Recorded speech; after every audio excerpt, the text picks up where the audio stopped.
Indonesia merupakan salah satu negara dengan tingkat keanekaragaman hayati tertinggi di dunia. Itu sebabnya Indonesia disebut juga dengan negara mega biodiversitas, yang berarti memiliki keanekaragaman hayati yang melimpah, baik flora ataupun faunanya. Tahukah kamu bahwa persebaran flora dan fauna di Indonesia terbagi menjadi 3 wilayah? Yuk simak video berikut ini. Persebaran fauna di Indonesia diakibatkan oleh letak geografis Indonesia yang dilewati oleh 2 garis Kayal, yaitu garis Wallace dan Weber. Sehingga fauna di Indonesia dibagi menjadi 3 kawasan loh. Ada fauna bagian barat, tengah dan timur. Garis Wallace membagi persebaran fauna di Indonesia menjadi 2 kawasan, yaitu fauna bagian barat atau orientalis dan bagian timur atau australis. Sedangkan garis Weber membagi menjadi 3 kawasan, yaitu fauna bagian barat, peralihan, dan timur. Ini adalah contoh persebaran fauna yang ada di Indonesia berdasarkan masing-masing wilayahnya.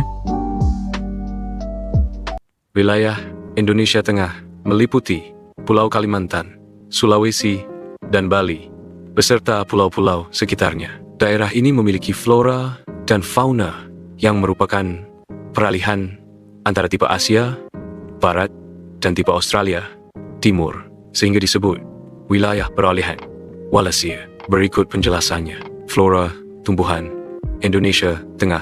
1. Ebony, Diospyros celebica, kayu hitam khas Sulawesi, yang sangat mahal dan keras.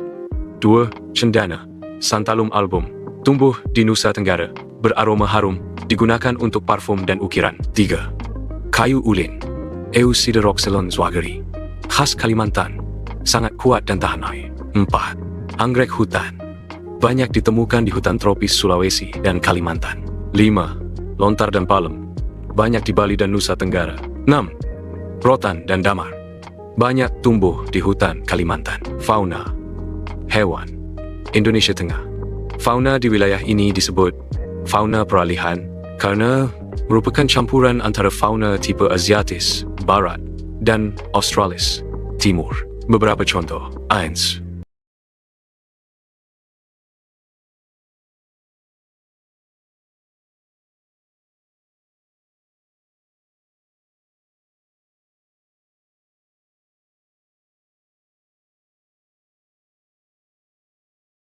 Anoa, hewan endemik Sulawesi, mirip kerbau kecil. 2. Babi rusa, babi hutan dengan gigi taring melengkung ke atas, khas Sulawesi. 3. Tarsius primata kecil bermata besar, hewan nokturnal khas Sulawesi. Persebaran flora dan fauna di Indonesia Tengah meliputi wilayah seperti Sulawesi, Nusa Tenggara, dan sebagian Maluku, dipengaruhi oleh beberapa faktor utama, yaitu 1.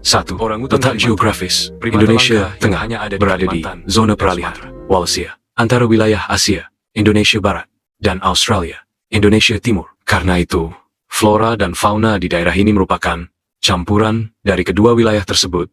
Ada yang mirip fauna Asia seperti babi rusa, anoa, dan ada yang khas seperti komodo.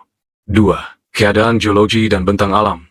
Daerah Indonesia Tengah memiliki banyak pegunungan, pulau-pulau terpisah, serta tanah vulkanik subur. Hal ini mempengaruhi jenis tumbuhan yang dapat tumbuh dan menyebabkan hewan terisolasi di pulau tertentu sehingga berkembang menjadi spesies endemik.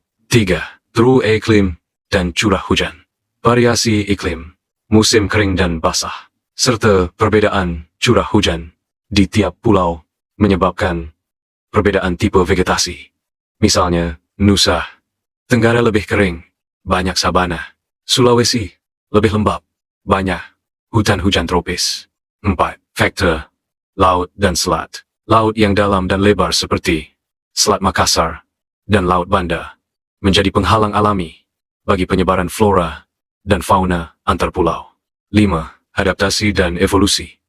Flora dan fauna di wilayah ini beradaptasi dengan lingkungan setempat dan mengalami evolusi yang menghasilkan spesies endemik seperti anoa, babi rusa, dan tarsius di Sulawesi. 6. Aktivitas.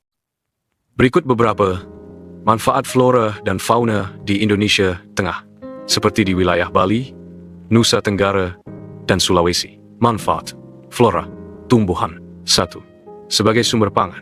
Contohnya, padi, jagung, ubi, kelapa, dan pisang yang banyak tumbuh di wilayah Nusa Tenggara. 2. Sebagai bahan obat-obatan tradisional. Misalnya daun sirih, jahe, kunyit, dan temulawak digunakan untuk pengobatan herbal. 3. Sebagai bahan bangunan dan kerajinan. Pohon lontar dan bambu digunakan untuk membuat atap rumah, peralatan rumah tangga, serta anyaman khas daerah. 4. Menjaga keseimbangan lingkungan. Hutan dan pepohonan berfungsi menyerap karbon dioksida dan menghasilkan oksigen. 5. Sebagai daya tarik wisata alam.